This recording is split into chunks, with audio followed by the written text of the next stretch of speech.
All right, another off-season edition here on the Real Kyper at Noon show. I'm Nick Kypreos. Yes, this is my show. We got off to a great start with the return to play. Here we are in the off-season. We thought we'd do more interviews. We're going to do something again that we've never done before. How about a back-to-back podcast? Now, if you listen to the instructions off the Steve Dangle show, yes, I mentioned Steve Dangle. Some people think I had a problem with Steve Dangle all these years, much like I had a problem with Bill Waters or Doug McLean or Mike Keenan way back in the early 2000s when he did a little television for Sportsnet, but that's not the case. So we are doing a back-to-back show, and I don't want to say part B, so let's just say it's part AA. So if you haven't caught the first half of the Steve Dangle show, take a time out, go listen to it, and then come back here and subscribe to our show and get the full circle of the Nick Kypreos, Steve Dangle, Glenn reunion. And let's not wait any longer. This guy is the king of digital. Little did I know that probably around 2015, 2016. But here he is, folks, Steve Dangle. Good to see you, Kyper. I'm enjoying the crown that I have not earned at all, but it's a fun little kingdom for sure. You know, first of all, it was great. Thank you for having me on your show in the first half of this back-to-back.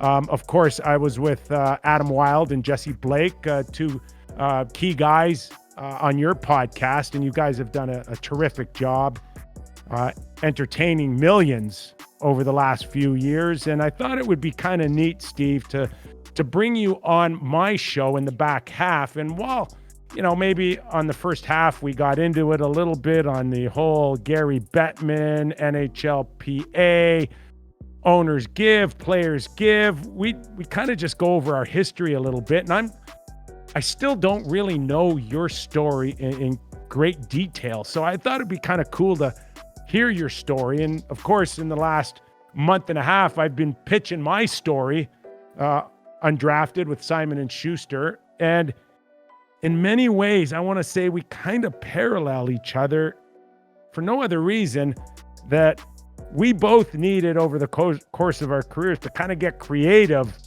to find what we think we were looking for. Is that safe to say? It's definitely safe to say. And you know what, Kyper, if you wanna get to know each other a little bit, like, are you thirsty? I am thirsty. You're looking a little thirsty. There we go. All like these that? Years you've had a hotel cart that goes right to your door, in this case your desk. Is this your wife? Is this one of your handlers that just wheels out a tray? It's my dog Iggy. I trained him. So I like your setup right there. Is that a Stanley Cup? It's a popcorn maker. I'll take that. And it doesn't even make good popcorn, man. I do have another cup. It's in the corner. I got it from the Eric Lindros Celebrity Hockey Classic as the top fundraiser there. But that's the closest I've gotten to on ice athletics. Cheers. And you were kind enough. Hold on, I got mine right here. You're kind enough to get my product, which is my wife and I and our partner Kimberly and John Taylor. It's Little Buddha, which we've been selling the last 5 months in the LCBO. So now, someone told me that you live right close to an LCBO. By any chance, was that by design? Let me tell you, it was a decent little selling feature. I was pretty happy about it. I was moving from Scarborough to Oshawa, Schwallywood, and it was a good little selling feature. You know, here's the beauty of doing your own podcast, right? We get to drink. Yeah. Cheers, buddy. Absolutely. Cheers, Kyper. Now this is the first you're trying it. Oh, that's good stuff. Oh, you see that? Oh, that's great stuff. I'm not even paying you. I'm not even paying you to say that. He is not. Kyper hasn't given me a dime. Yeah. But he did give me a book. That was pretty good. Oh my God. Good. This is really good, man. Good job. Under 100 calories, no sugar, gluten-free, no preservatives. Come on. It checks all your boxes. Oh, I'm putting it in my workout plan right now. Now, for sure. Steve, I know you're not a millennial, but you've certainly over the years found a connection to these guys. And, we are linked forever in a certain way. And I don't know if you want to start there or you just want to, I'm going to eventually ask you how this whole thing kind of started with you, but why don't we go there? Because Sure. if I'm not mistaken, it was around 2016 and I didn't really know anything about you, and nor were we ever prepped on anything that you were doing at the time or what you were saying. So if I know the story correctly, Paul Brombe is a terrific producer over at Sportsnet, and he was producing a Leaf game for us, and he popped in one of your rants, and the rant was on tanking. And Yes. of course, it was a very hot button topic back then about the Leafs and a potential Austin Matthews. You want to pick it up from there? For sure. So it was 2015. Okay. So it was the McDavid draft. Okay. So that was even worse. Cause like looking back, there was trading off assets because, they're not going to re-sign and you're not competitive for the playoffs. 2015 was disgraceful. Yes. Like what the Sabres are doing, the Coyotes, the Leafs to an extent, the Oilers were in the mix too. Just so much was going on. But basically, so I had started my YouTube channel in 2007. When I was only 19, of just ranting about the Leafs, ranting about whatever I wanted. Summer 2014, I got hired at Sportsnet in a behind the scenes role, but someone at Sportsnet saw me on the email list one day and was like, "Oh, we have Dangle? Yeah. Well, is he making videos for us? No. Well, why not? That's stupid. Let's make him make videos." So he's making videos for the YouTube channel and the website. And one day Paul Bromby reaches out to me and he asks if, I would do this clip on tanking for the show. And I don't even know who's going to be on the panel. So like Kyper, I honest to goodness didn't know I was going to be egging you on. But when I made the video talking about how tanking's actually smart for teams and etc., I was taking direct aim at someone with your opinion. I was like, what? Let me wind up as many people as I can. Let me shoot my shot. And they show my rant. The camera cuts to you, and you look hot as a barbecue, which was perfect for you because it was awesome. That was a moment. It was a moment, and I didn't know it at the time, and I had heard it for the first time, and maybe that's credit to a good director, Paul, who would let me react naturally or organically. I mean, and I did. And I just remember I had already stated my position on Hockey Central at noon with what I thought of tanking. And I believe the perception out there was I called you a loser. The perception from my eyes and ears there, Kyper. Yes. No, you said my attitude was a loser's attitude. And listen, not you. You're right. Not you. You're not a loser, but it was a loser's attitude. How about that? So, and you're absolutely right. So, of course, if you look over the brief, the history of now lottery picks and tanking, there is a strong suggestion, but it would only come from ownership, management, and me, Steve, players, right? So at the time I'm sitting there listening to you, all I can envision is the 20 guys in the room who have to play at that time to hear this. And I know because I was one of them. I was in Hartford. We were young, and we had a guy, Steve Conroy, defenseman, who's gone on to be a great analyst for Chicago Blackhawks and, a good friend. And Hartford traded him for, I think, a 3rd round pick. And I remember Frank Pietrangelo, the goaltender who won a cup with Pittsburgh, The moment we heard he was traded for a third rounder, he just went to me and said, "Yeah, that third rounder is going to help us right now." And he said, "Yeah." And I think it was even a third rounder that they weren't picking for 2 years later. And we started joking around that he's in grade 6 right now, and once he's going to be good. We'll have to check on him when he hits puberty. So I felt, again, for any player in a room that has to hear someone saying, "Yeah, tank for the next 3 or 4 years," when you're not going to be around for it. And that was my reaction, but it was a good one because it stirred things up, right?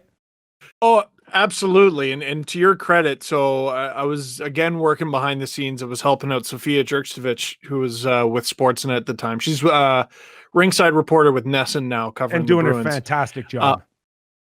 Absolutely. And I got to meet you, and at first you were like, "Who is this guy?" And when I go, "I'm Steve Dangle. I'm the guy with the tanking rant," and you just went, "Oh, that was a great clip. Oh, great!" And like you right away, you're like, no hard feelings or anything. Well, and then I had to convey that to my uncles because they were mad at you. They were really mad at you, Kyper. Were you actually really nervous? You weren't scared I was gonna punch you out. No, I knew enough about you that you had no. I wasn't afraid of that, although I knew you could. I was like, well, it is a possibility, but and here we are in 2020, Steven, and we still got tanking issues. And now we see the Detroit Red Wings, and tanking doesn't even guarantee you a pick. Can you imagine now as a Leaf fan for you if the Leafs would have found a way to lose the lottery after tanking? What would that have done to your career? My career hit another stratosphere when the Leafs actually started winning, which they didn't do basically for 9 years or something like that. Me making videos between 2007 and when they first made the playoffs with Matthews in 2017. So that's 10 years, man. Or it was 9 seasons. So I would have taken a hit. Who knows? Maybe I wouldn't still be at Sportsnet. Maybe I never would have gotten in there. And think of the Leafs for all their warts. Where would they be without Austin Matthews? Certainly further behind in the process. They wouldn't be able to sign X. They wouldn't be able to sign Y or Z.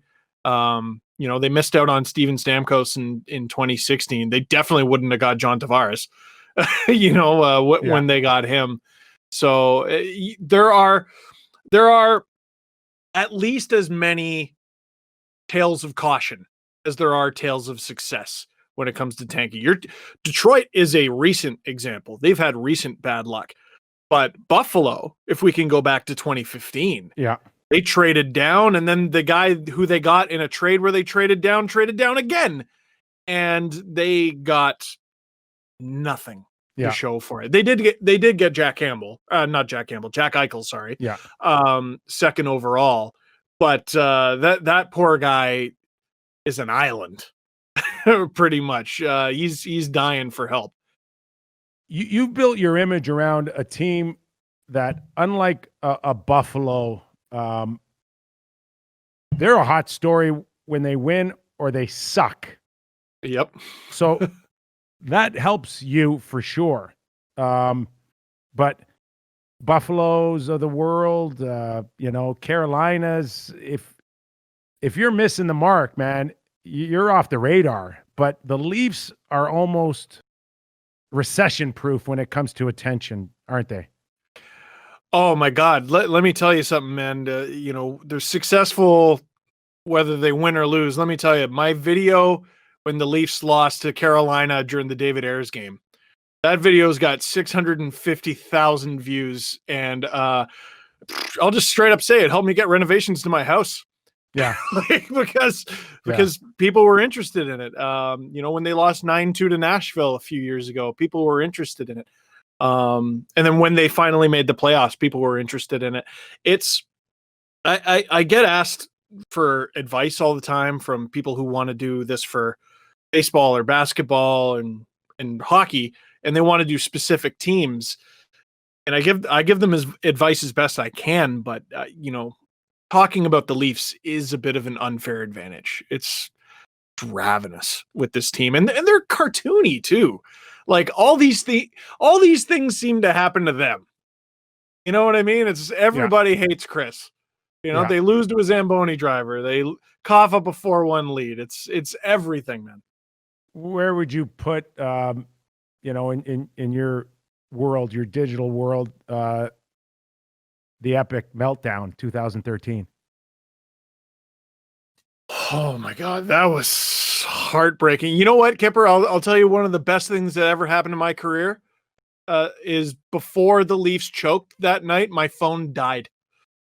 Really? That's probably, oh yeah, it's probably one of the only reasons I ended up getting a job, because it prevented me from tweeting that night. The next day I got to do a video with a clearer head. But when the Bruins tied it, if you were to see the crowd shot of Maple Leaf Square, because I was there, when the Bruins tied it, you'd be able to pick me out of the crowd because I hit the floor. Like I fell down. And when Bergeron won it in overtime, I barely even reacted, because the second the Bruins tied it, I was just like, that's it. They're cooked. So when you go into your rants, and we've seen them and they're epic and people love them, what appears to us in 3.5 minutes, 4.5 minutes, how long would it take you to do one of those? And it is spliced. I mean, you're not starting it from start to finish. So how much work is in there? How much prep, and how much, when you redo it, it's never the same twice, because it just seems to come from your heart and your, the top of your head, and how you're passionate. I would imagine that there's no two rants ever the same, even if you have to redo it. Right. Well, I'm sure anyone who's ever watched, just one of my rants or whatever, who's watching this now, they're like, oh, he doesn't talk the same at all. And, the reason for that is nobody talks the way I do on my videos. No one is that caffeinated at all times. No one is, I have jump cuts, right? If you're wondering when I ever take a breath, it's between the camera being off and on. So it's different. The videos they usually take, I like to do them the next morning. Typically I watch the highlights. I read what people are saying, do a little bit of research. Then I'll shoot the video. That takes half an hour to 45 minutes. And it's jump cuts, like you said. So it's typically, it can be as few as about 90 clips and as many as 250. So I'd say the average is somewhere around 150. I would say. I splice that all together. Usually ends up being somewhere between 10 and 15 minutes these days. It used to be much shorter. I just have more to say. I edit that. That takes about an hour and a half, something like that. Upload it, make sure it gets everywhere. The whole process takes roughly 4 hours, something like that. And there's other YouTubers out there, like the hockey guy, who he's just able to fire videos onto his channel like a machine gun. I can't do that. And bless that guy. That's his style. In order for me to be as energetic as I am, it's got to be cut together, and it just takes longer. Yeah. Now, were you always like this growing up? I wrote in my book how I kind of first gotten involved with a connection to hockey, and it was through my dad, a Greek immigrant who came from Greece and wouldn't know ice unless it was in his drink, but he fell in love with the Leafs, man. He loved the grace of the game and following the likes of a Davy Keon and how graceful he was. And I watched him watching the games. Where did your love for the game, and how does a guy who loves the game so much never learn how to skate? I know. Well, I'll get I it. get into it in my book There, a little bit. This team is ruining my life. which is Fellow author Nick fantastic. Kypreos. Yeah. But I remember one of my first memories. I was 5. Was the Leafs playoff series against the Kings, and I remember I remember thinking this: the Leafs are the best team in the world to me, and Gretzky's the best player in the world. So how is that? Who's going to win? Like I was confused. And to me that means a few things.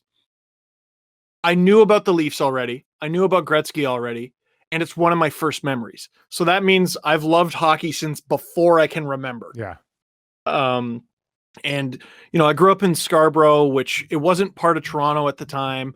And I just sort of remember asking my dad, like, can we cheer for the Leafs even though we're not from Toronto?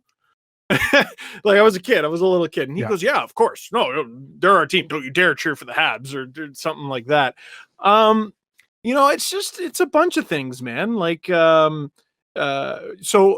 my sister, who she's the reason I always play in the Eric Lindros Celebrity Hockey Classic, in support of Easter Seals because it helps Yes. out kids with physical disabilities.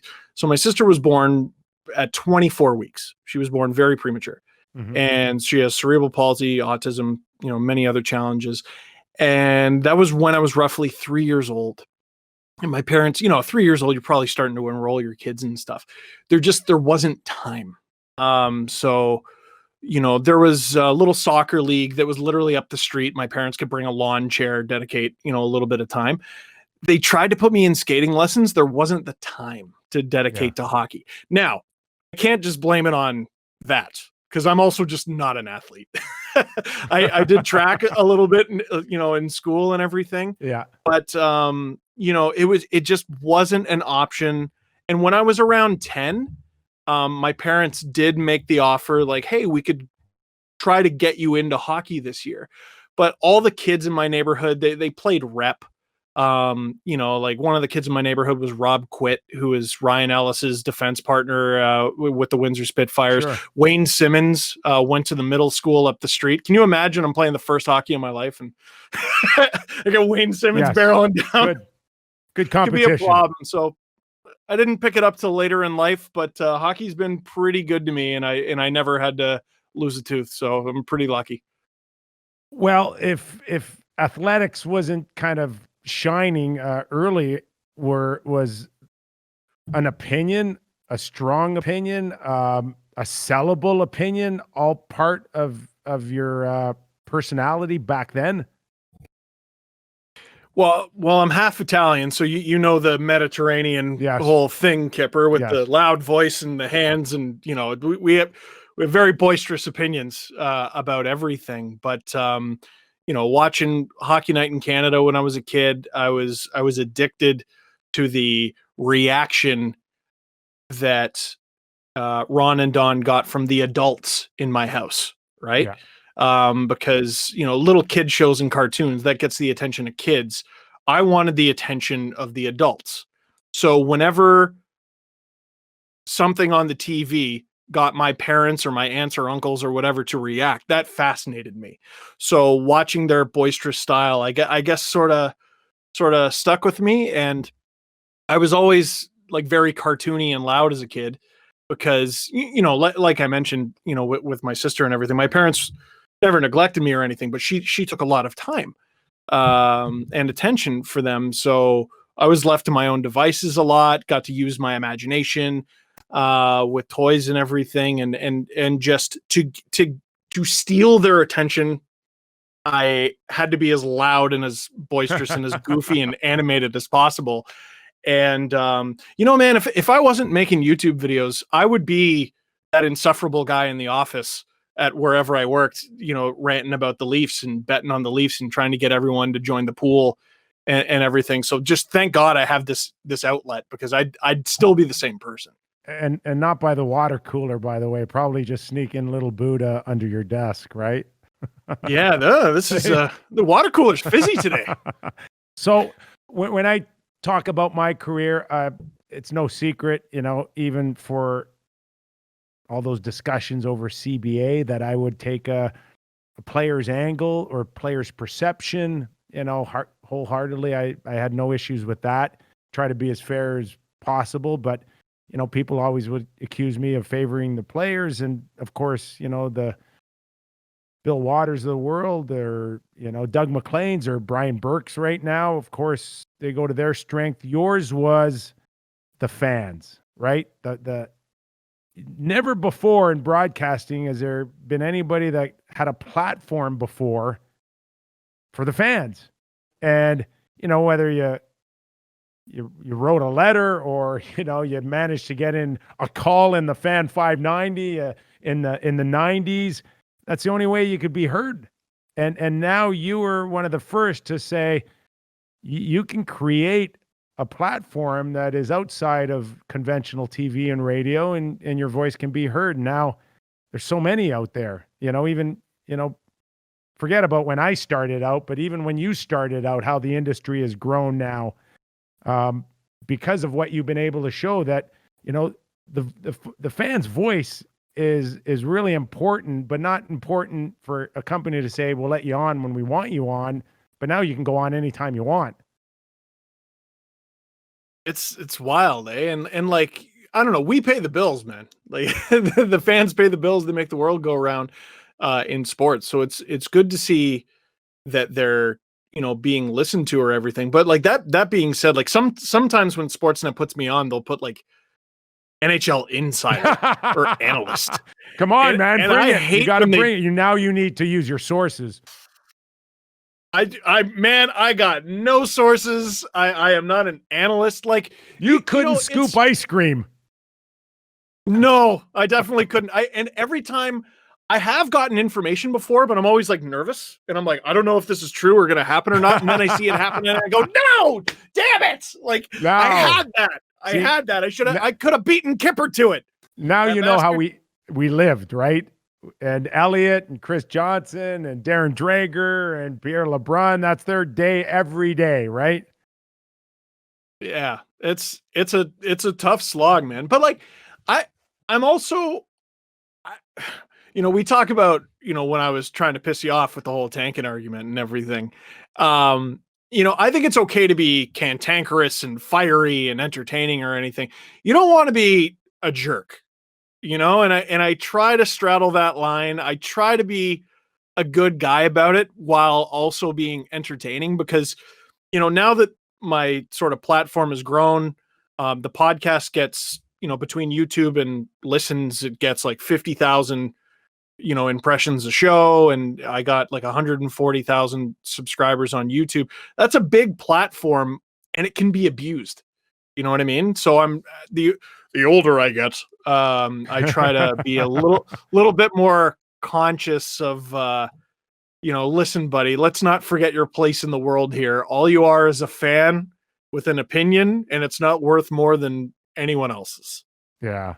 Well, even to go back to that rant, I remember you writing a blog saying why Nick Kypreos appearing on the Steve Dangle podcast is a big deal. And I just remember thinking to myself that that's a really nice thing that you did for me, because and we know what the perception was, that I was bad for your brand, or I shit on your brand. And, that could also put me, in a tough predicament to bring on new fans, or new listeners for me. So, you putting out that article was a nice thing for me.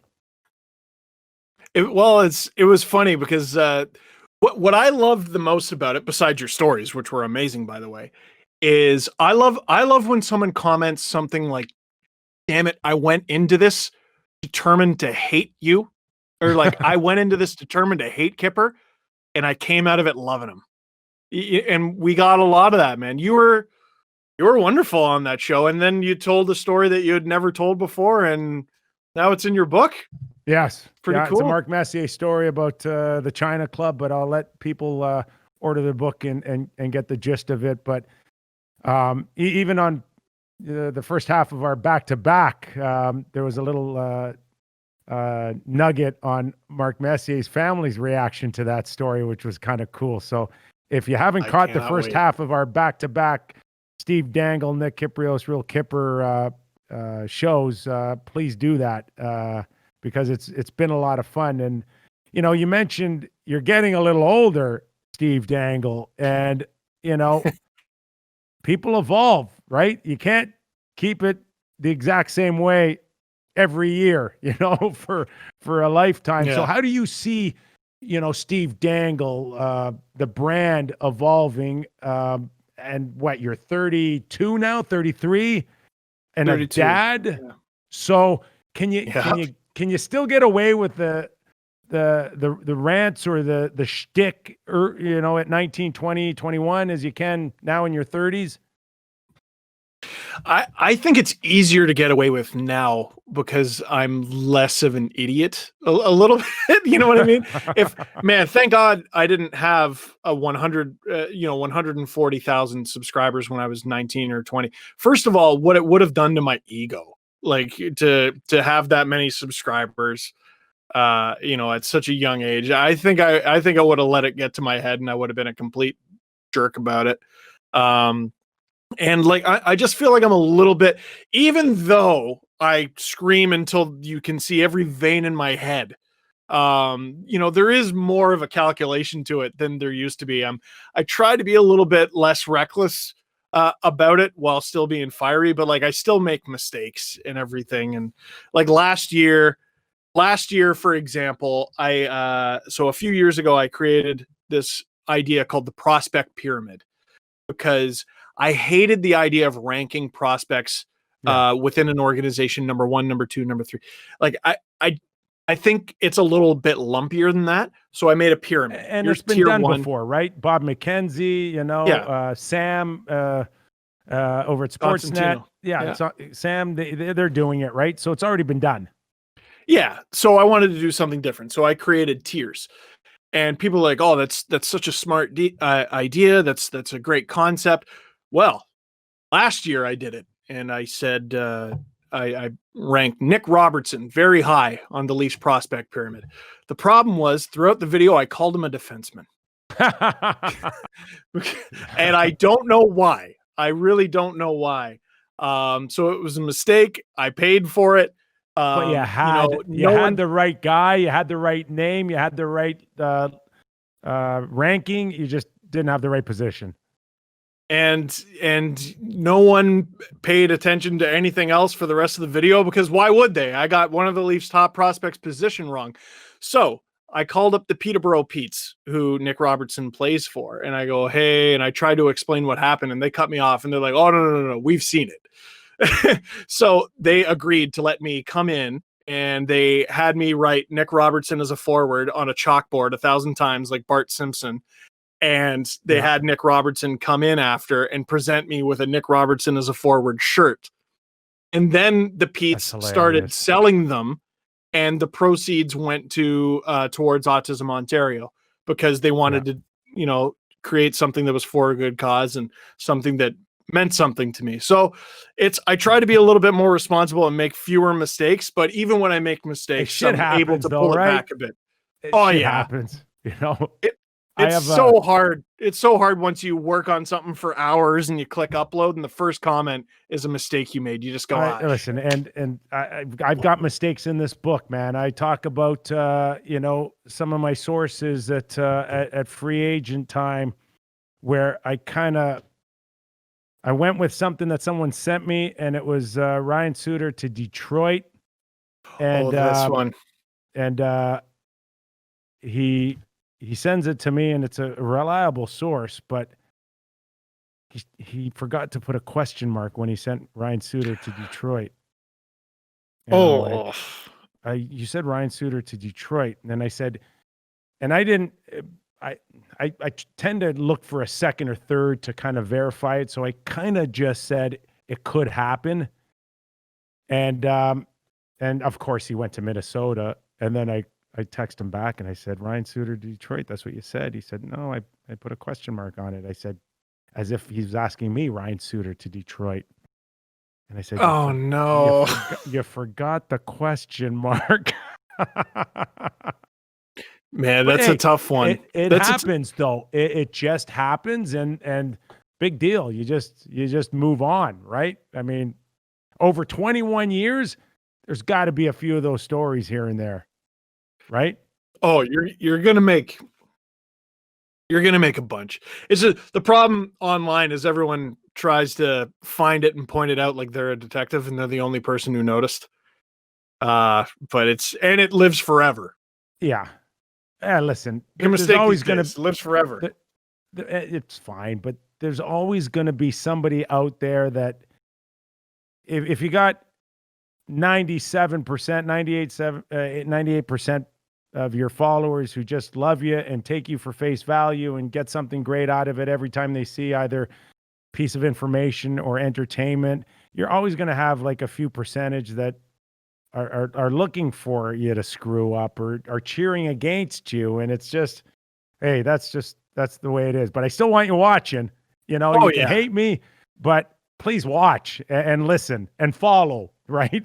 That's been a fun thing for me because like and something you'll discover sort of about the online world is it used to be if you hated me, you never needed to see my face.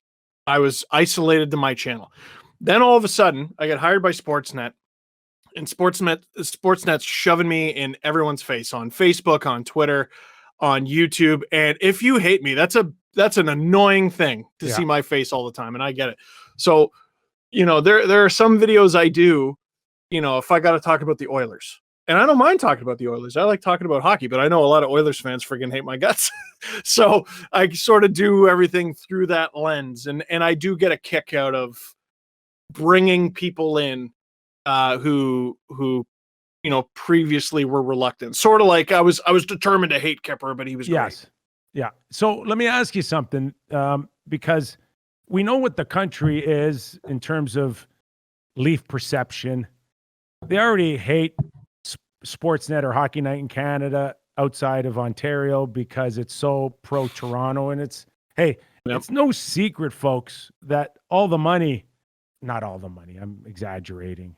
A lot of it is Leaf driven. And now we got the second return to play starting in January. And now they're trying to figure out in the Canadian divisions, Sportsnet's already figuring out how many games the Leafs are going to be on at 8:00, and there's West Coast times. And of course they're going to get accused of Leaf, favoritism. But I want to ask, when it comes to you and your brand, that you've built this thing around the Leafs, and how hard is it, you know, when you talk about outside bubble, is it to still gain fans that have that perception of it being the Leafs, the center of the hockey universe? Well, I don't know. Sometimes I like to lean into it a little bit because I understand the Leafs are always going to be the Death Star to some people. So sometimes I like to play up the villain and talk about, you know, how they got the most money and they keep the league running and everything. But, you know, really piss off Vancouver I do that just fans, by the way. 100%. But, you know, if I am going to talk about the Canucks, if I am going to talk about the Oilers, the Flames, you know, it's important to be educated, right? I can watch them and just give my opinion, which is fine. But, you know, the proof is in the pudding very often. And, you know, fans, people who live and die Vancouver Canucks hockey they're going to know more than me because that's their everyday. So I read what they say, you know, and I make sure to do my research before just popping off. And I don't copy what they say. I'm just aware of it and, you know, give my opinion based on that. You know, a lot of Canucks fans are talking about this and that and that. And here's where I understand them. And I bring them in with the, you know, okay, I see where they're coming from. But here's where I think they're missing the plot a little bit. And I just do my best, man. I do my best. Yeah. It's like you said, not everyone's going to love you. And that was something when I started uploading stuff that only got a couple dozen views in 2007. Like the first time someone posts that you suck, like that's really hard to take. And then the numbers go up and up and up, and you want the numbers to go up and up and up, or at least you think you do. And then, but the comments, they just keep going, and Yeah. you can either let it consume you or you can figure out how to deal with it. And that was something I struggled with for the first few years. Now, if the rest of the country's smart, I mean, they'll take your blueprint and go become the next Steve Dangle in Vancouver, Calgary, and Edmonton. And eventually we'll all get you in a cage match and you can battle it out. What do you think? Well, by the time we get them all in there, my back is just deteriorating. I'll be in my 40s or something. Kipper, you're setting me up for failure. Setting me up for failure here. I got a kid to chase around. Come on now. Oh my, yeah, that's where you got to pass the torch then, right? I got it. You know what? There's a lot of Leaf fans out there that make videos. Canucks fans. I'm surprised at the lack of Habs fans making video content. The one thing I would say to anyone who's like young or whatever, that, you know, thinking about making videos or a podcast that's watching this right now, is you can do anything for 6 weeks. And it always breaks my heart when I see someone go, "Hey man, you know, you inspired me to do this and I'm starting a new podcast and blah, blah, blah." And they do an episode a week for 6 weeks and then they get tired of their new toy. Yeah. And they stop.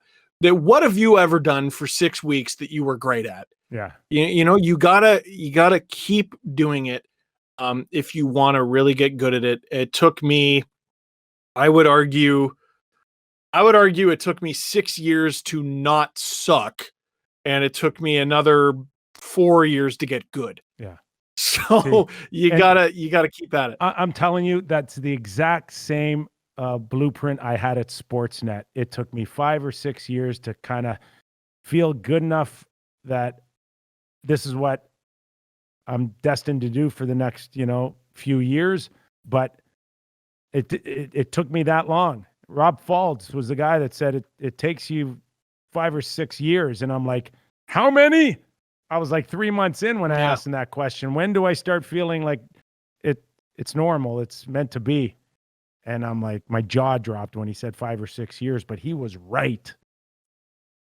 But it sounds like a slog when you first hear about it, but you got to look at it more like it's the lab. You know what I mean? You're going in there and you're experimenting, and when you get a little less timid about getting your hands dirty and slimy, it gets easier. When you get a little bit more comfortable knowing you're not that great, but you're working on it and you're going to make mistakes. When you learn to sort of forgive yourself a little bit, it becomes much easier. Well, I got to be honest with you. I mean, there was a small part of me really early that thought, yeah, I could hate that Steve Dangle too. You know, if our lives were a movie and I could picture myself being a kid in grade 6 beating you up. But then at the end of the movie, Steve, hockey would bring us together and I'd end up beating up the people that wanted to beat you up. Oh, that'd be amazing. I'd watch that. That's CanCon right there. That's Canadian content. I would definitely need you, man. I would definitely need you. And it would all be because of our love for the game of hockey. Yeah, man. Yeah. I'm working on We'd that be script. like, yeah, I will. It's not going to sell, but I will work on it. I will work on it. That's, you know, and it's not, I feel like too much of, like, a lot of I always say this to parents. A lot of the biggest YouTubers are just genuinely bad people. and they sort of foster an environment that's to getting a one-up on people, and I think a few years ago especially I fell into that, and everything was a gotcha, and it doesn't need to be that. We can meet on certain things, and understand that, imagine if we didn't like each other because of our stance on tanking in hockey. Like, doesn't that seem silly, knowing what we know about life? Yes, really, really silly. It's too much. So let's just have fun. Let's be friends, and we can all, talk about it over a little Buddha and be friends. I wish we could cure cancer. I wish we could cure this pandemic 3 months ago. But we're not that smart. And No. so we'll stick to, what we know and love, and that's the game of hockey. Before I let you go, which has been fantastic so far, thank you so much for this back-to-back. I got to get your thoughts on a couple of things. Sure. Again, your brand for the most part has been the Leafs. So do you have pressure? Do people expect you to be, a historian, to know everything about the Leafs? Do they constantly come up to you and say, "What do you think about this and that?" Because I got a few questions for you. And do you claim to be a historian? Like, would you know the year that what the Leafs were called prior to the Toronto Maple Leafs and shit like that? Would you know? I can try. Okay, so what were the name of the sure. Leafs prior to the Toronto Maple Leafs? They had 3. They had 3. Well, Yes. I know they were the St. Pats. Yes. I know they were the Arenas. Yes. But they had a first one. Oh, this was before the Yes. NHL, right? This was Yes. In 19 it's right there. I want to say in 1913, I think.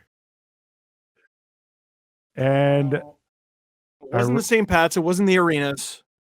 I don't for crying out loud, I don't know. I don't think they had a name. I think they were just called the Torontos.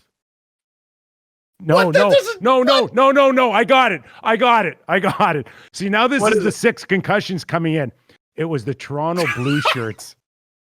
Blue Shirts. Oh, the Toronto Blue Shirts. Yes. Very good. So very good. I would have thought that was the Rangers. Yeah. So, would you have known? Of course, Rick Vives, the first 50 goal scorer. But would you have known how many goals he scored that year? Oh dear. Well, I know it was over 50. Was it 56? No, 54. I've got down. Oh, I was gonna say 54. That's not bad, though. That's not bad. Shoot. Let me ask you, most polarizing Leaf in your heyday. So if I was to throw out, I'll make this easier for you, and I'll say Reimer, James Reimer, Phil Kessel, or Nylander. Most polarizing. Oh man, that's a tough one. Nylander's polarizing, but I would say he's not even the most polarizing current Leaf. Wow. I think that's Mitch Marner. I think that's Mitch Marner, man. Because I don't know why. I don't know why he takes so much heat. I really don't. And I don't know if you followed Hockey Central at noon. The perception was I wanted him traded, right? I don't know if you followed that, but I said it on Hockey Central at noon. They should just trade him for defenseman. And it was more along the lines. I remember that. Yeah. And it really was, if you don't appreciate him or like him or envision him, being a top player, which he could have really been a lot sooner, then just move him. But people thought I just wanted him traded because I didn't like him, which was just ridiculous. But I think when you said that, he was on the 4th line. He was so I understood the logic. Yeah. But obviously, too, when you've already committed your 11 million plus to Tavares, or 11 to Tavares, and your 11 plus to Matthews, his contract, obviously, I don't know, was a nail in the coffin for the disbelievers of Mitch Marner, but it doesn't help him, put it that way. Yeah. To answer your question, I'd say Marner's up there. Nylander's obviously up there. Reimer is up there, but most people gave him his props like when he deserved it. Kessel, there were just some people that were never going to love him no matter what, and he never got any due in Toronto. It wasn't until he went to Pittsburgh and won a couple cups. And even then, it's like, well, he was on the 3rd line. But let me throw another name in there, and this is when I just started making videos. Brian McCabe. Yeah. Like that guy was the first season after the lockout, the first half of that season, he was in the Norris conversation. He didn't even play a full season, had 19 goals on the blue line. How many one-timers off of Thomas Caberlet's nice saucer pass? How many one-timers from the point? How many can openers? Yeah. Did he get penalized for? Yeah. That season when they made the rule change. And he had the big contract, and I think that was like $6 million, because that was huge back in 2005, 2006. So I think Brian McCabe is definitely one of the most polarizing, but out of the guys that you said, Kessel for sure. Yeah. Yeah. Coaches, Carlisle, Wilson, ultimately Babcock, which was like a Band-Aid, man. They ripped that one off real fast. Yeah, Babcock was polarizing, but I think it was for very different reasons. I never looked at him as a bad coach necessarily until, the stories came out about he did this or he did that. Like, to me, I just looked at the Leafs under Babcock and was just sort of like, they're maxed out. They're not going to get better than this. This is about as far as they're going to go. Ron Wilson, it's hard to really say because, like, I don't think the teams he coached ever really had enough talent to do much more than they did. Carlisle, though, when the Leafs announced that they re-signed him to his final contract, in my video, I'm literally drinking straight out of a bottle of whiskey because I was like, are you kidding me with this guy? Everyone was calling for his head already, and they extended him. And that was, I remember, one of Brendan Shanahan's first moves as Leaf president. And I remember having so much faith and, this is going to change everything. And one of his first moves was to re-sign Randy Carlisle. And I went, we're in trouble, boys. This is going to be tough. I'm sure. And that's a great example, Nick, of, like, Randy Carlisle seems like a lovely guy. You know what I mean? But I had my opinion of him is he shouldn't have been coach of the Leafs anymore. And I have no problem saying that in a fiery rant. But then at the end of the day, I'm like, when you start getting tweets and messages and stuff like that from family members, it gets tough. Did Brad May, have you ever had Brad May on your show? No, but I worked with him at Leafs TV. Did he ever tell you the game they used to play in Anaheim, I believe, called Touch Randy? No, I've never heard this one. You couldn't leave practice without touching Randy Carlisle. I mean, like with your glove? With your glove, yes. So you had to go and kind of tap him, or just you had to touch Randy Carlisle in some way. Can you imagine that? I would lose. I'd be, okay, what do I got to do? You want me to do down and backs? You want me to run up to the top of the stairs? But I ain't touching Randy. But apparently some guys did. What? That's so... Man, did he ever pick up on it, Carlisle? I think at some point he must have said, what the hell is going on here? But, get away from me. I'd bag skate them through the cement. Yeah. Through the foundation. Yeah. So, as a astute observer of the present Toronto Maple Leafs, do you really think that they can dig themselves out of the next 5 or 6 years of paying 4 guys $40 million when the cap's at 80, even though it's artificial? Right. I know. It's the cap is made up at this point. What's frustrating about them? So I've watched Leafs teams that overachieved, and I was like, at the end of the day, they can't do it. What's been so frustrating about this current group is I really think they can. They have more to give, and we just haven't seen it. And we talked about them adding Zach Bogosian and Wayne Simmons and Joe Thornton, and I think that's all important and it's wonderful. But at the end of the day, and I don't know how much this would help anybody, but one of these days, I would love, just in a scrum, if someone gets in his face, if Nylander just threw off a glove and decked someone. And he doesn't have to win the fight.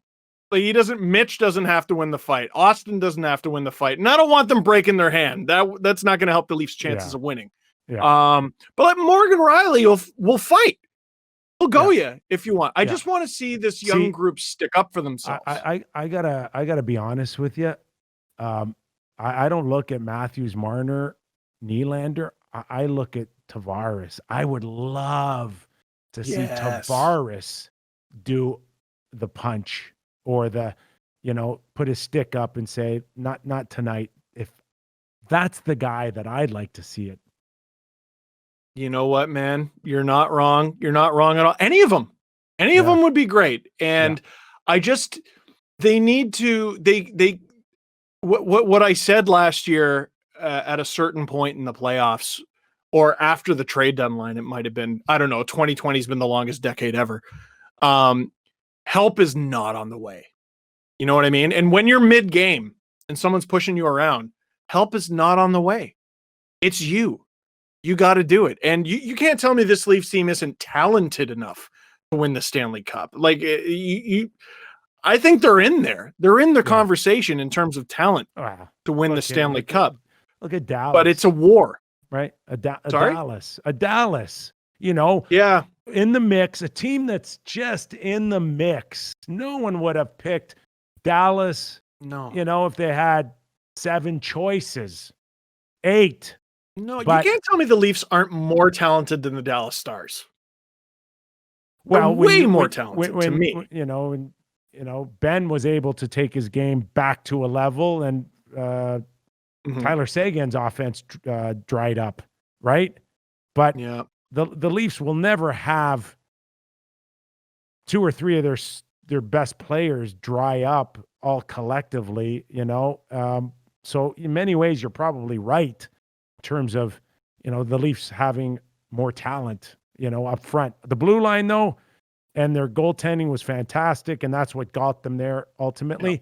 And in many ways, we all like Frederik Andersen, but there's a lot of naysayers that it's between the ears when it counts the most, and he still has to prove himself. But maybe with 1 year left on his deal, it'll be incentive. It wouldn't be a bad time for him to play the best hockey of his career, that's for sure. All right, Steve, I got to let you go, bud, because you're a dad, and you can't tell bedtime stories with too much little Buddha on the breath. You know what I mean? That's why we went with the lower calories, just 4%. So you're not slurring one word on Good Night Moon is the hit there today. You go. You see how good I am? I'm a dad, right? Good Night Moon. Yeah, he's only 5.5 months. Good Night Moon, and that's it. Hey, I can't thank you enough for doing the back-to-back here on the Real Kyper at Noon show. Congratulations on your success. Many more years coming, many more rants coming, and we'll be watching all of them from here. You're welcome on the show anytime, Steve. Oh, many thanks, Kyper. I'd love to join again. Steve Dangle from the Steve Dangle podcast on the Real Kyper at Noon show. Thanks for watching, everybody.